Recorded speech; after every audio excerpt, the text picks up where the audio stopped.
country still is for Apple. And the mere presence of being around that much design and art, would, from food to clothes, was incredible. I met Gianni Versace, who was an emerging young designer working for Jenny before he had his own brand name and label. I bought my first jacket, and I realized what a jacket that's well designed feels like versus something that's not. And I think a lot of the things I'd done, including the design work in theater and costumes, kind of came back. And I realized that design would be always a deep part of my life in any career I have. Being a child of the 60s, went through not only dropping out of school, leaving the country, went through a divorce, which was fascinating. Another first for me and my family. No one had ever been through a divorce before. No one had left the family. No one had left the country. And that was fascinating to see how a family unit works around those things.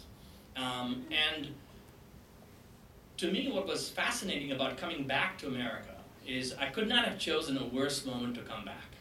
I just had a kind of review of the business cycle. And most of us don't remember or weren't here, but 91 was about the worst year you could have been here. If you were here, this was, people, right now you joke about the fact that people graduating from Harvard Business School don't have a job. You have no idea. 91 was just that bottom. We're just coming off the very high Carter era. Just the changes in interest rates had not really affected the actual wealth of the nation yet, especially here. So that was a very interesting time. And, I went to Bill Campbell, a good friend of mine, a great mentor, and I said, Bill, here's an idea that we have based on the work I've done in information navigation and the Mac Navigator.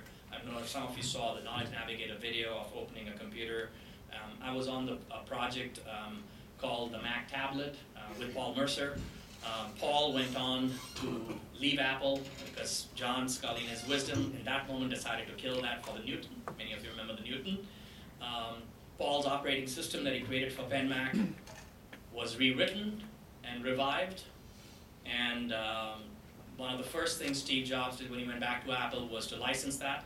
It's in every iPhone, iPad, and iPad Touch today. So these things started very early on. And I told Bill that I have this very simple idea that navigation and the way we navigate will change the way we use computing devices and information and publishing.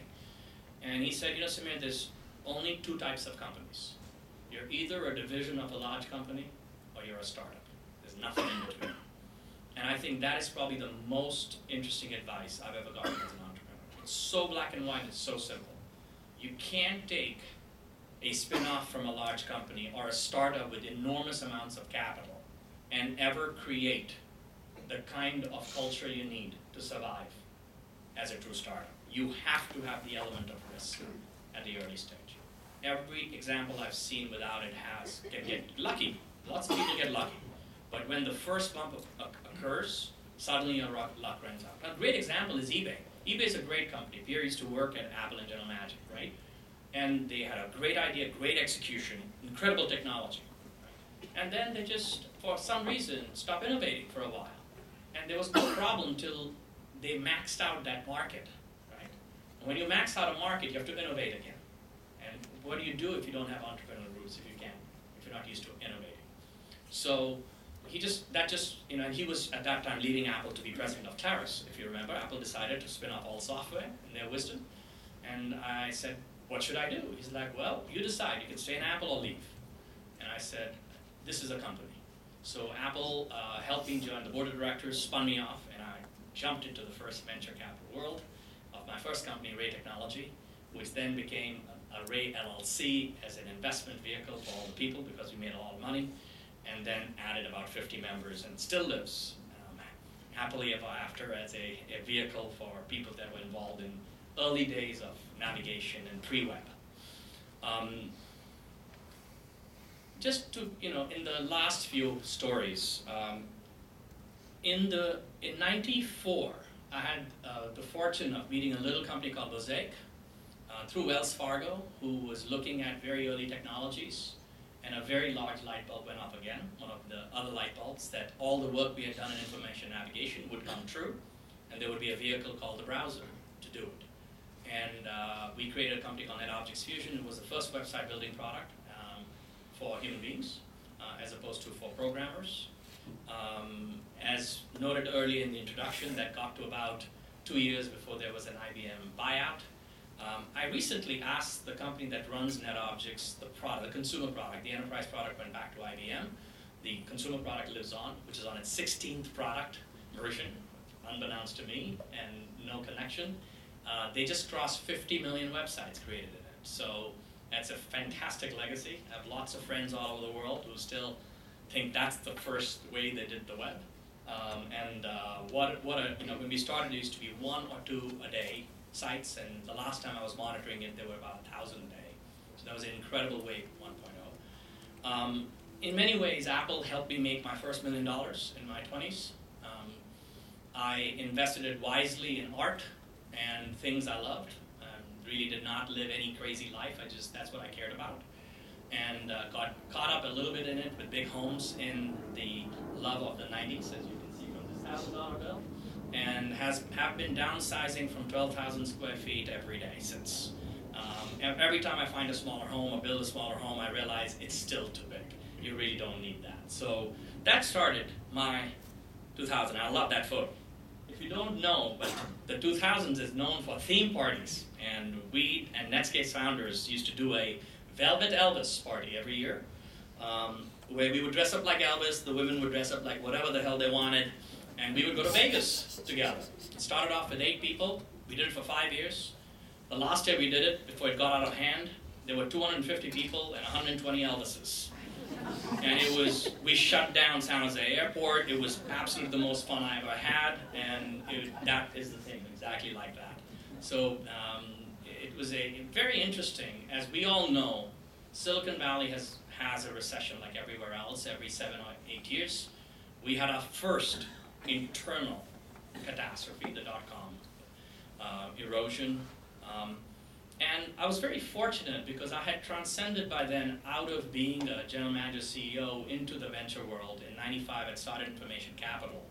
And I was looking at things from a different perspective.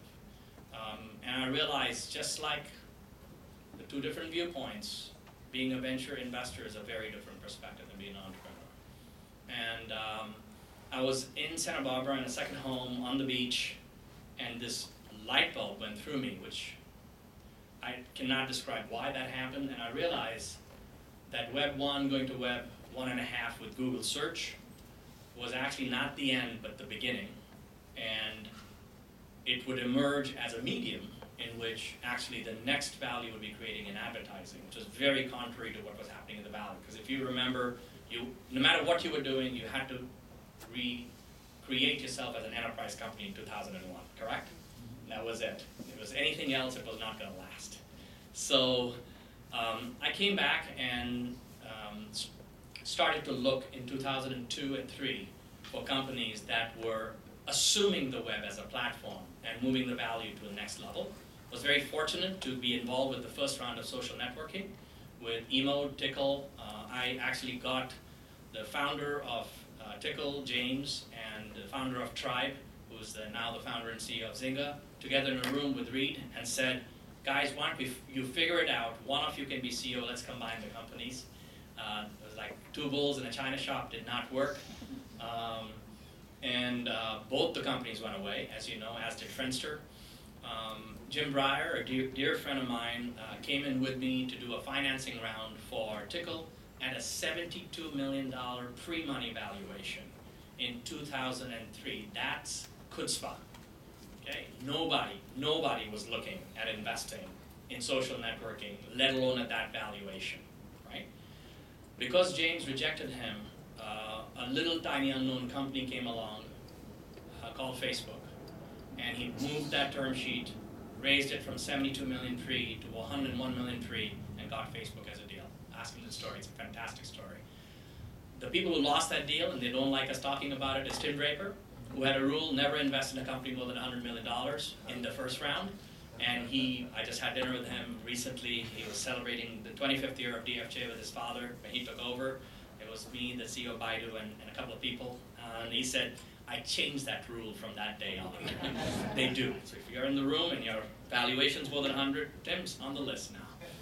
But he did okay, I think, more than okay. And this group of people came to me, and I've learned after having employed, hired, and sometimes fired, thousands of people. My learning came from Art Rock as the first venture investor that I talked to was involved with Apple, so the sage of the valley. And I asked him, what do you look for? After all these years, what do you look for? And he said 3 things. People, people, and people. And I was like, wow, there was no book, nothing that tells you that. Everything is all about ideas, timing, school you went to, who you know, networking, how many times you've done this before, all that stuff. No one talks about that's what you look for. Because, the likelihood, if you're wired this way, for you to keep practicing your art is very, very high. So with that in mind, when this group came together, they started talking about this notion of, why brand advertising is not on the internet.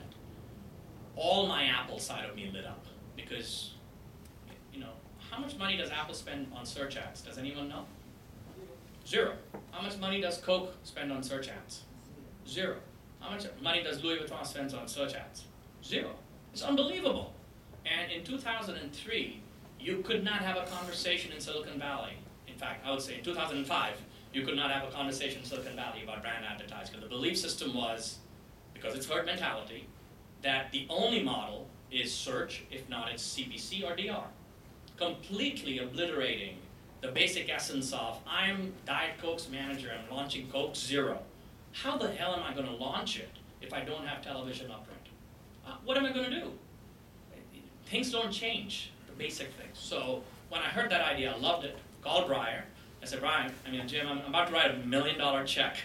I just want to check it with you. It's too early stage for you, but what do you think of this idea? And he fondly remembers pulling over at Costco. He was on his way to a Walmart. He was spinning out Walmart.com meeting, and he says, to his credit, he got it in 2 minutes on the phone. Now, today I can articulate it very well. I promise you, the articulation was extremely poor. And to his credit again, he said, that sounds very interesting. I think it's a good idea. So give me the validation, wrote the check, watched this happen for about 18 months.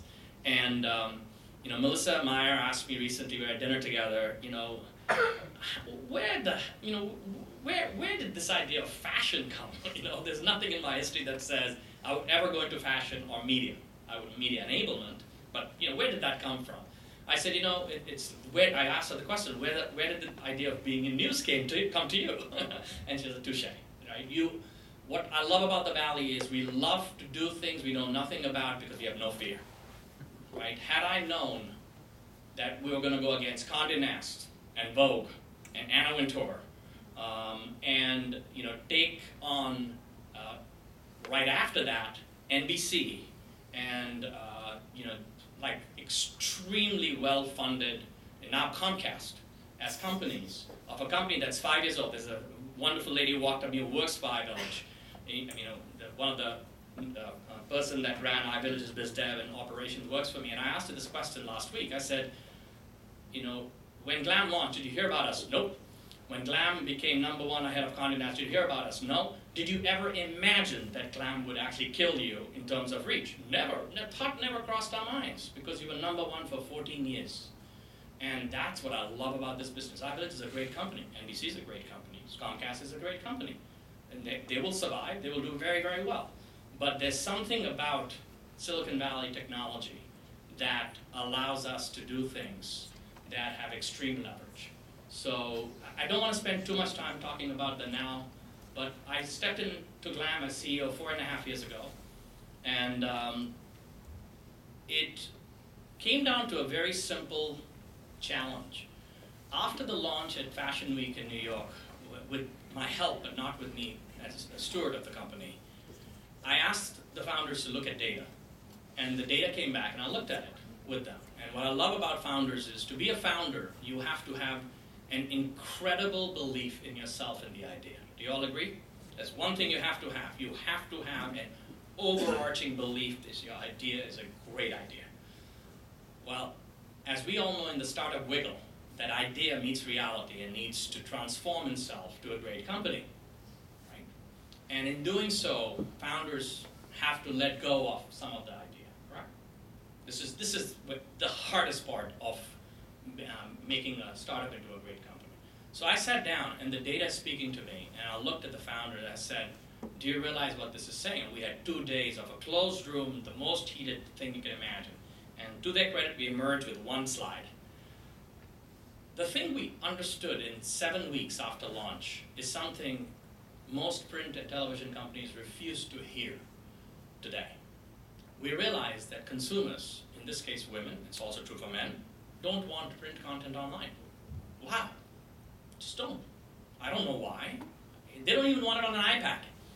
It's like, I love my Vogue, I love my InStyle, I love my Lucky. I actually don't want to read that long form article, right? If you're a woman in the room, you're gonna head nod right away. Because, oh, I didn't think about it. That's really true. Why? Because there's an emotional connection between the medium and the content that's been created for it. That's why not one single print company became a television company. Not one television company became a cable company.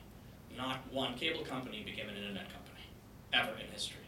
Because an editor does not know how to channel program primetime. A channel program of primetime doesn't know how to package Oprah in cable. It's a different art and a different discipline.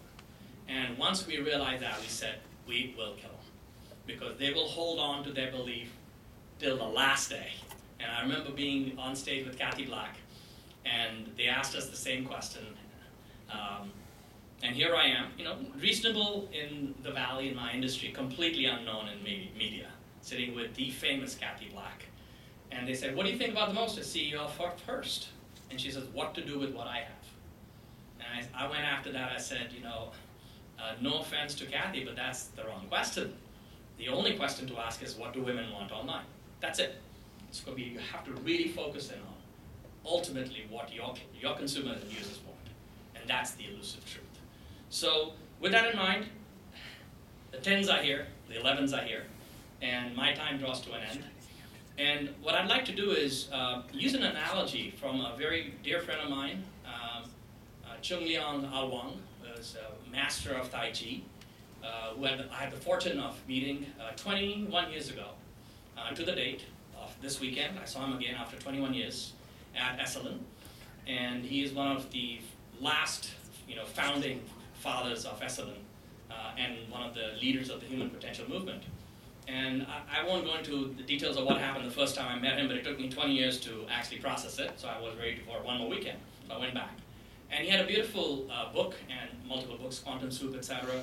But one of his sayings, which is very powerful, is embrace tiger and return to mountain. And I think, for people of Indian heritage, who are here, 1 generation, 2, or half a generation in this room and other places, this is an incredible time because we've gone from a country that was newly independent, to a country that, with China, represents the future of the world. And I think the changes that will happen in the next 10 to 20 years for India and Indians are not believable by anyone, including me in this room. It's a very big tsunami that's coming. And I love the saying of embrace tiger and return to mountain, because we need to embrace the white tiger and we need to return to the Himalayan mountains. And there is a lot of power in the place we left. There's a lot of power in us having the ability, and I've exercised that at will, of picking and choosing the things we want and not the things we don't want. And yet having that strength that comes from a very simple understanding of, we are cultured of a very rich heritage and very deep education and lots of subculture. So to me, I think I want to leave tonight with a story of embrace your tiger and return to your mountain. Thank you very much.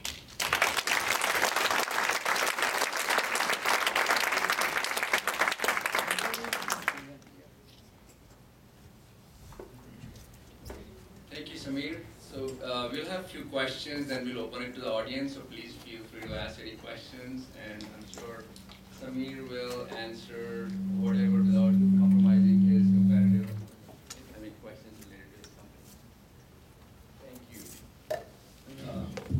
Can you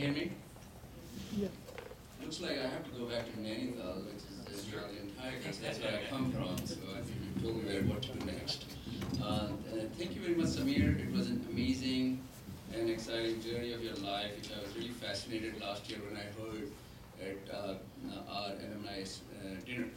So I'm just going to ask a few questions, and I really want to open it to the audience and let them ask you what they want to know.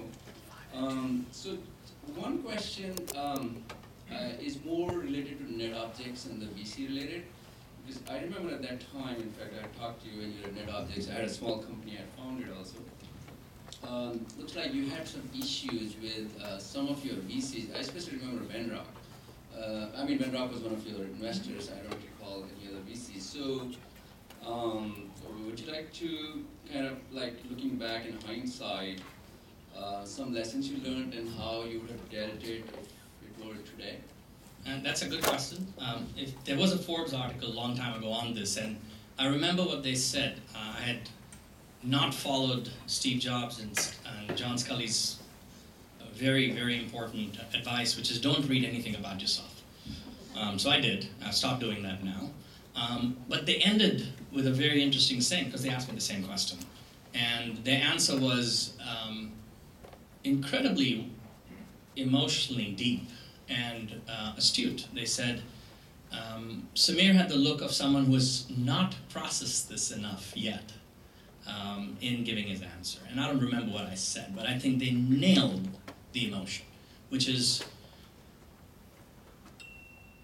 these stories happen all the time. I'm not going to bore you with the details of what happened, but there are disagreements between boards and founders, especially when you're a first-time CEO. Has that ever happened to anyone in this room?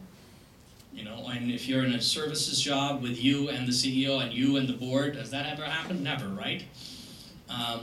We were in one of those moments. We were the darling of the web. We had just helped create the World Wide Web. We helped create the term website. We were just going full on. And there was ultimately just disagreement with the next stage of the company. And we had an emergency board meeting on a Sunday night. And I love emergency board meetings on Sunday nights in a venture capitalist office as opposed to yours. That's a sign. Steve Jobs got fired on his way to China in one of the investors' homes. So these things, if you've been through this enough times and you've seen the board that fired Steve, then fired John Scully, you kind of know that, something's not right here.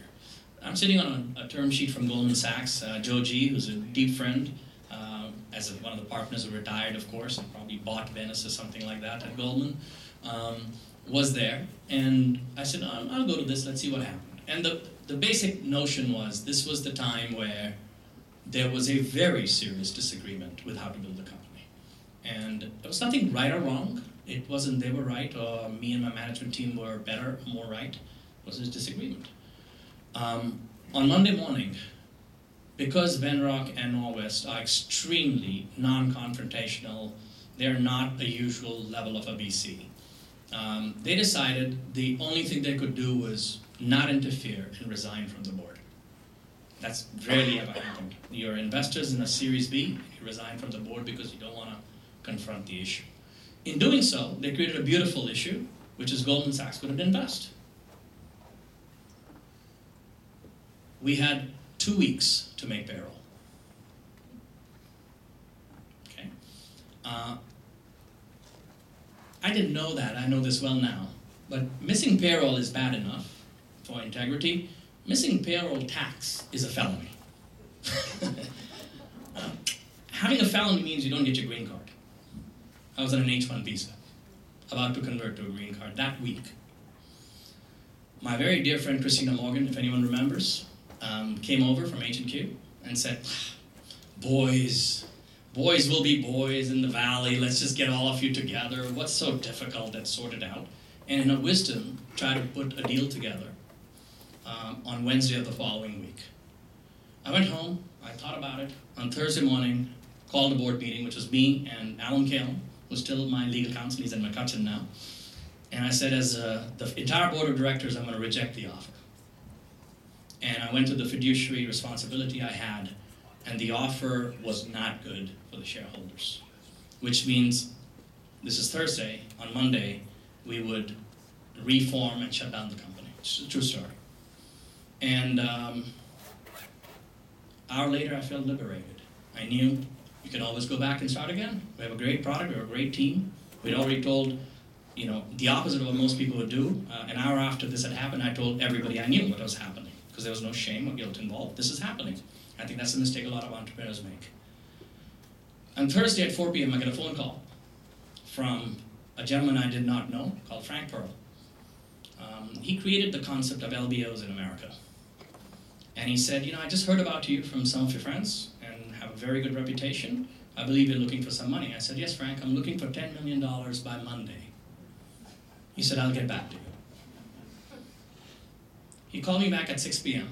and said, we're going to give you the $10 million. It's a true story. I said, do you realize that we'll have to have the lawyers working and the auditors and the legal counsel and everybody else internally working starting tonight? But I do have to inform my board members, even if they're not board members, and make sure that they know we're going to do this. Being the fact they're not on the board, they can't vote on it, but they're still investors in their right. I asked the board to come and convene on Friday. They passed. On Monday at noon, I had $10 million in the bank. That's an absolute true story. On Tuesday, Venrock and Norwest exercised their right to co-invest, and they added another $5 million to that $10 million. For that money, Frank Pearl made 1,002% IRR, and Venrock and Norwest made about a 600% IRR. So the reason we're great friends with Terry and with Pramod is, in the end, this is not personal.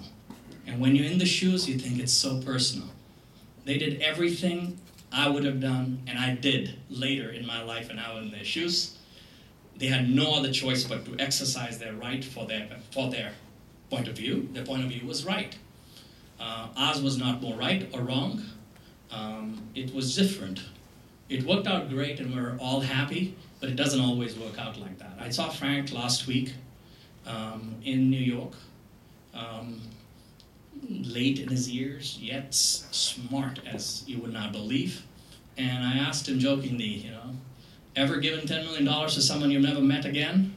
He's like, no, but I love doing it, and it was a hell of a ride. So that's a true story. That's great. Thank you, Samir. So let me just go to one personal growth related. One of the blogs, by the way, if you'd like to learn a lot, how Samir has grown, he's shared over here also. He has a blog called SamirArora.com. So one of the blogs over there is how to be free in your everyday life. And he talks about the 7-year cycle, which he alluded to also in his talk. So I was going to ask you, the question is basically this discovery you made, and could you explain with some specific examples, how it has helped you personally and professionally? I think it's a good question. The blog is just work in progress. It's not goal-directed. It's very much trying to just express some of the things I picked up that we don't talk about. How many of you have been through a family crisis or loss of someone or depression or something like that in the room? Very tough, right? Very, very tough.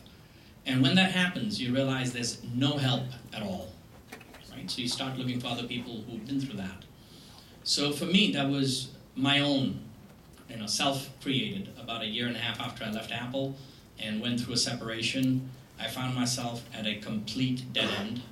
And when you're there, you realize you don't know you're there. If you're a caregiver in that condition, you don't realize you're a caregiver and what it's doing to you. Until one of my friends came to me and said, you need help. So fortunately, I listened to her, and I started to look for any form of help I could, which is not only odd, it's definitely not in the Indian culture. It's just not pride, it's just not in the culture.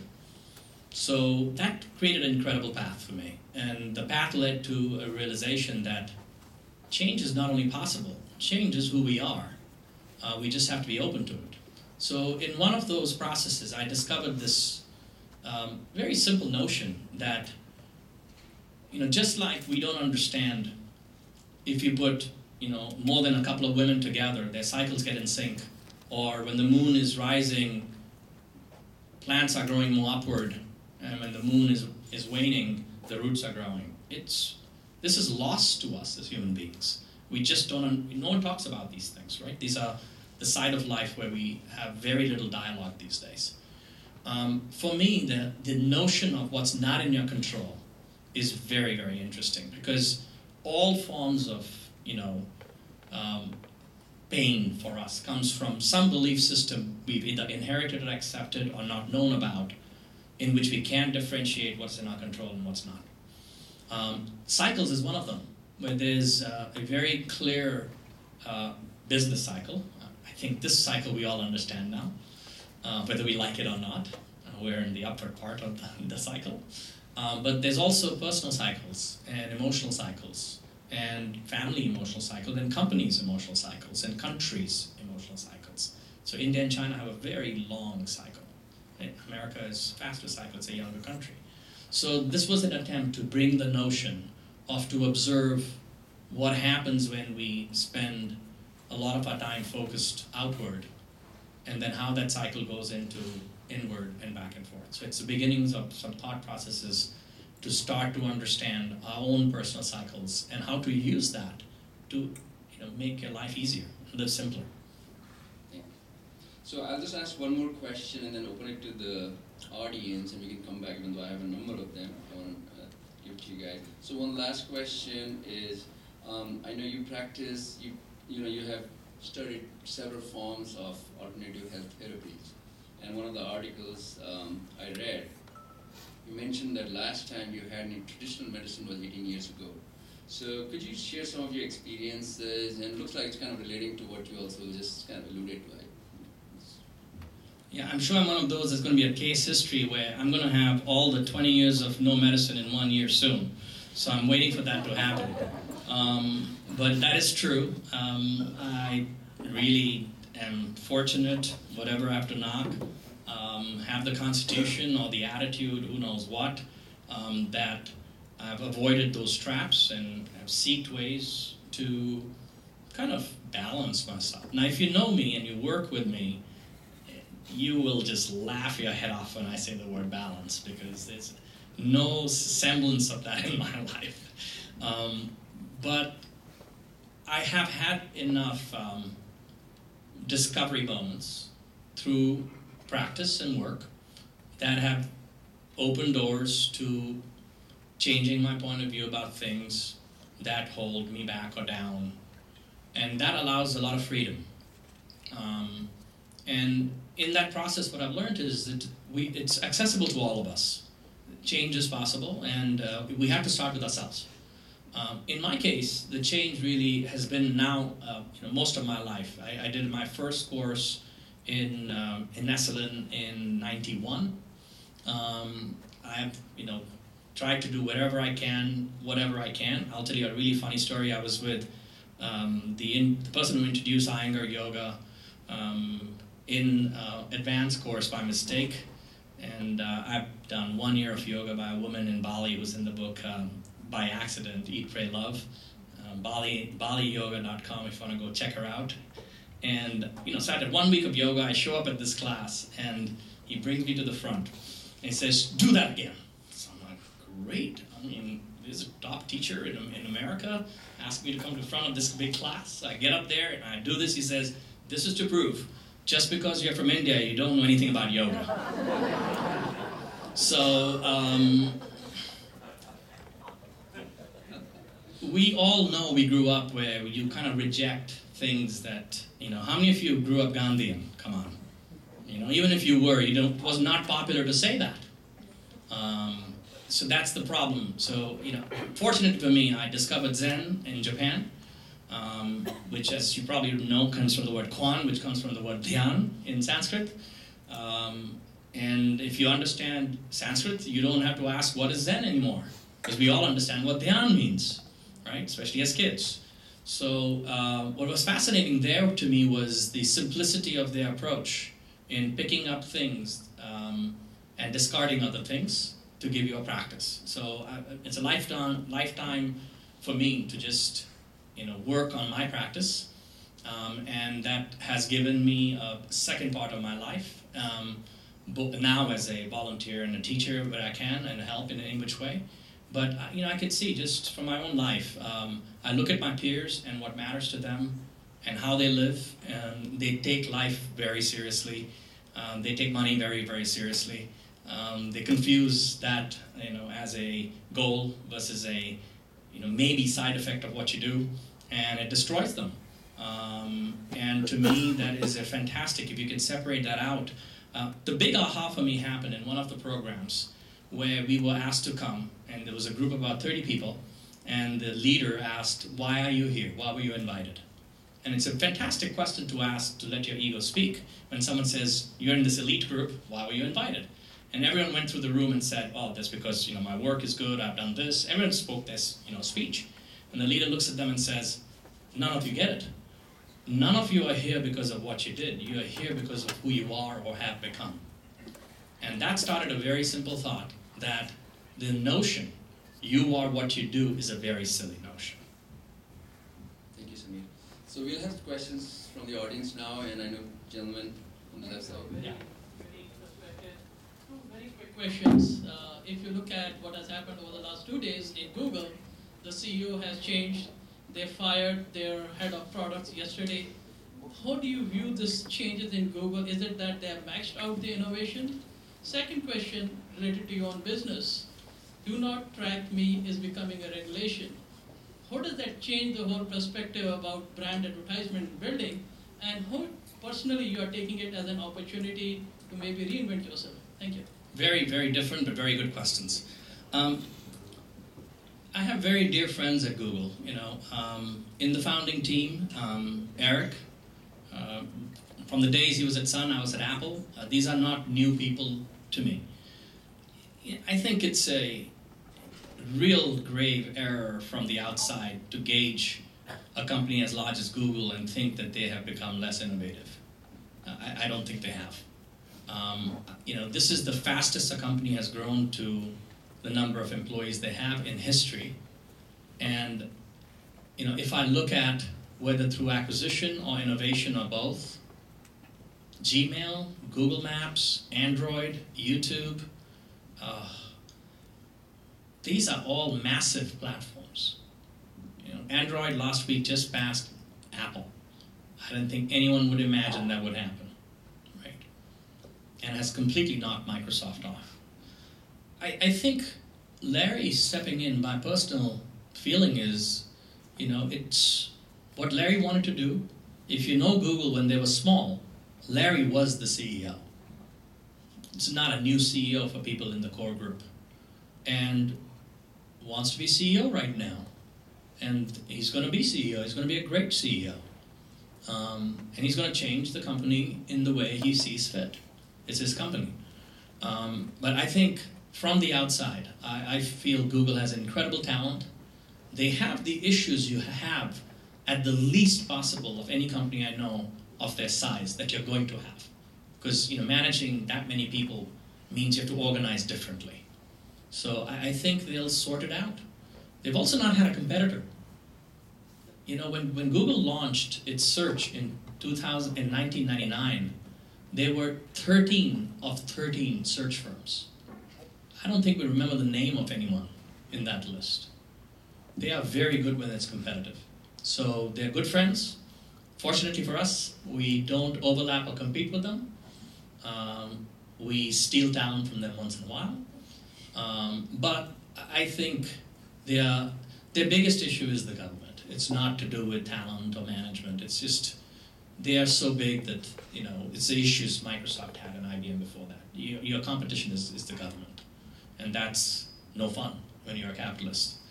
On your second question regarding the do not track, remember we run a company that's focused on women. We take that very, very seriously. Now, what makes it harder to have a company focused on women is they actually want you to take privacy very seriously, but they want you to magically anticipate. Do you agree? Magically anticipate. It's fascinating. Well, they'll never say that to you in any user group you do with them, right? But they'll do it when they go to Install's website and see a motor oil ad running. That's not anticipation, right? So Vogue is beautiful, whether you like Vogue or not, because you know exactly what you're going to get. Right? Pre-packaged anticipation. So for us, it's very simple. I think the more that law exists, the more we will benefit, because the packaging of content and advertising is not understood on the internet, number one. And number two, we are overly cautious about never ever doing anything that makes it even mildly creepy. An ad coming up when I'm typing my email is very creepy. I'm sorry. And they're not even tracking me. You understand what I'm saying? But going to, and this is not just a women issue. If you go to a, cigar magazine or sailing magazine, you expect sailing ads. Do you agree? You don't expect things that don't work. So to me, that is the essence of media, is to understand anticipated packaging. Whether we do it by tracking people or not is irrelevant. Just contextual should get you there. I was just there today reading one of the horrible stories I'm following about what's happening in, of all the countries, Japan, to have a nuclear disaster is, if you know the country, that just rips my heart out. This is a country that's dealt with it more than anyone in the world, right? And I'm reading this, and just look at the Google AdSense ads on that page. Someone should be shot for that. You cannot have ads like that on that page. You cannot. I don't care if it's an algorithm. That's not right. That's not human. So we have a problem. So, people want there to be that level of human filtering. So I think the problem is when people do stupid things and they sell your data and sell where you live and sell the fact that you bought shampoo in Safeway tonight, which happens, right? That's the problem. But anticipation and being smart and doing things that people want is great. It's going to be no problem. Thank you for sharing your insightful journey and really fascinating stories that essentially made you who you are today. And congratulations on all your accomplishments. I'm from the healthcare side. So do you have any thoughts on how you might implement or use GLAM to address some of the major issues in terms of healthcare? I'll tell you what I'm not interested in doing. I looked 2 years ago at buying a company called Revolution Health. I know Steve Case well. I looked at the company, I looked at the data, and I passed on it. It's a well-known fact. I didn't like the business from the outside. And I didn't like it because it's extremely regulated. It has a lot of issues, and that's why WebMD does it beautifully. So GLAM, I think, being known for our model, which is a very powerful publishing model, don't want to go into healthcare, especially B2B doctors, and maybe even managed health at this stage, till something changes. However, in wellness, in health light, in informing consumers about choices, you should expect us to be very serious in that business. We just announced a week ago, we have a new vertical we're launching called bliss.com. We're good at branding. And that will be the center of everything up to regulated health. Not in that space, but just before. What we don't want you is to make you even more of the crazed consumer that shows up with doctors with, I have 20 illnesses. No, I have no interest in that. And that is happening, as you know. It's becoming very difficult to understand who to believe, right? Because you are the person who's now trying to figure out what's wrong with you. That's insane.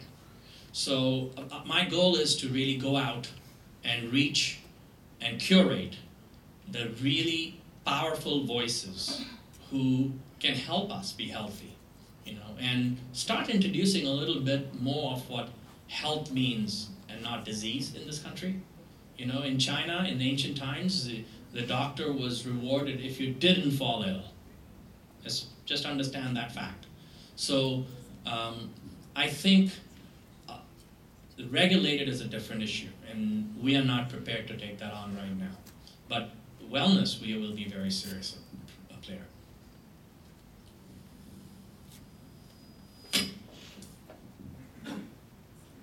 Samir, thanks a lot for that. So I would allude to the earlier part of your career when you're still making that decision. And you dropped out of college when you're 19. I could relate a whole lot of things because I grew up in Delhi, went to a rival school of yours. But the passion of your entrepreneurship and everything, you kept going on at Apple for 10 years before you ventured out on your own. So two things. The first thing is, what was the reason behind it? And the second, if you look back and if you were to rewrite your history, like, would you have done it differently? Good question. I have a really good question. What's the difference between Apple employees and Boy Scouts? Boy Scouts have adult supervision. So, most seriously, my father, who didn't talk to me for a little bit after I left the family business and left college, one of my best friends right now, asked me the same question. And my first answer was a very simple answer: Apple's my company. I don't think I fell into the group that differentiated Apple just because I was not a founder from not being my company. That's kudos to Apple, not just me, for making us feel that way. Looking back, I would not change a single thing. I would have paid Apple for the first 2 years for working there, the privilege of being there. That was you cannot imagine being there in the 80s at Apple and what that meant to anyone who was there. And I talked to all the early stage people, they all feel that way. Susan Kay, as a co-founder of Glam, was the designer of the entire user interface, including the cursor and the Apple trash can and everything. Designer of now the Facebook Gifts, that's a $20 million business for them. So it's incredible people like that. And we all reminisce. It's like there was something about, pre-creating something that big that is an energy you cannot describe. And you're affected by it for life. So no, I would not change anything at all. I think also Apple was very, very entrepreneurial. If you look at my career at Apple and the fact that I did what the Japanese call a Japanese MBA, which is every year to 18 months you change a function. You expect by the time you're CEO, you've managed every function, including, in the Japanese case, manufacturing and finance as a function. You have to do that. We don't do that anymore. We don't have the discipline of learning all of the things by hand, one by one by one. So I had an opportunity at 22, when Apple was spinning off Claris. I was asked by Apple to be CEO of one of the spin-offs. Guy Kawasaki took that job, he was a good friend of mine. I declined. And then when a guy left that company, he asked me to be CEO again. I was 24, I declined again. My answer to him was, I'm not ready. I was not ready. When did I know I was ready? I knew it. I was not ready then. So no, I wouldn't change anything at all. And there's a lot of books that talk about entrepreneurs and large companies. It's very, very hard to do, actually. You can do it in isolation, but to do it with the whole culture of the company is very, very hard to do. So, I learned a lot of rules I bring forth in my companies, which is, ultimately you have to keep teams very small. And when you lose that, you're dead. You're a large company one day. So that's, Apple allowed us to do that. Yes? There's a question on this side.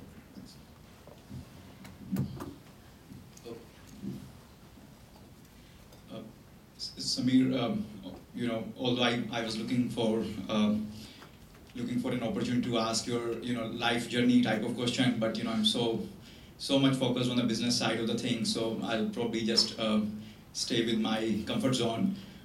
So two questions actually. One is, when I look at the search industry, the biggest player owns 70% of the market. This banner advertising is very, very fragmented. Not even a single player owns more than 15%, and that's probably Yahoo until Facebook becomes bigger. So one is, why do you think it will remain fragmented? Why maybe some of the initial early innovators, could they have done something differently for this to become a more concentrated market? And secondly, there's a whole socialization of web is going on. How do you see banner advertisement opportunity beyond Facebook when the web becomes more socialized? Very, very good questions. I actually just sent an email to Majid that their display advertising report by Comscore that has Facebook as #1 beyond Yahoo is not correct. I don't believe that's correct because 60% of the ad is text. And for whatever reason, they've decided that AdSense for content doesn't meet that criteria. So Google is #7 on that list, which is complete bullshit, in my opinion. So Let's get past that point. It's been miscategorized, right? There should be another category in which you have AdSense for content and Facebook, and that would be very large for Facebook too, because it's not a banner ad, right? I think there's many reasons. I think the first reason is display and video and brand advertising is exactly where search was before Google consolidated the space. I believe that to be true. Why has there not been a large player to consolidate the space? There is one. It's called Yahoo. And I have no idea why they haven't. I'm not there. I have probably interviewed 25 of their top executives in the last 2 months. I would hire all of them. That would shock me. It's very rare you interview person after person, and every single person I've interviewed, I would hire. So these are great people.